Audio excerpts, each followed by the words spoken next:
चला मुलांना, आपण स्कॉलरशिपच्या परीक्षेसाठी वर्गपाठ केले, घनपाठ केले आहे की नाही? तर आता काय गणित असे असतात की ज्यामध्ये आपल्याला घनमूळ काढायचं असतं आणि आपल्याला जर घनपाठ नसतील तर मग अशा वेळेस त्याचं घन कसं काढायचं घनमूळ, त्याची एक ट्रिक आहे, एकदम सोपी ट्रिक. हे उदाहरण आपण समजून घेऊ आणि त्याप्रमाणे पुढचे उदाहरण सोडवू.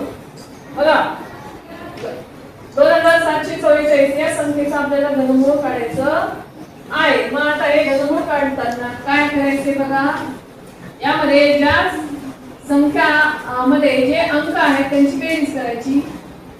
2 अधिक 7 अधिक 4 अधिक 4. किती आहे बेरीज? 17. आता आलेली जी बेरीज आहे त्याच्यामधून घनमुळात जे घातांक दिलेला आहे 3 तो मायनस करायचा, वजा करायचा. 17 मधून 3 गेले 14 उरले. म्हणजे 2744 चा घनमूळ आहे 14. आता इथे पण वापरून पाहू आपण युक्ती.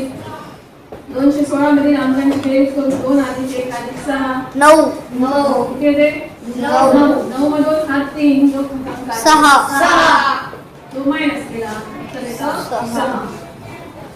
216 चा घनमूळ आहे 6. पुन्हा या ठिकाणी सुद्धा आपण या अंकांची बेरीज करू. 1 अधिक 2 अधिक 8. किती येते? 8. 8 मधून 3 वजा केले 5.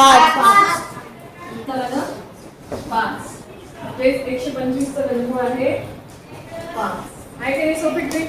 एखाद्या आपण विसरलो घन काय आहे का, या पद्धतीने आपण ते घनमूळ काढू शकतो.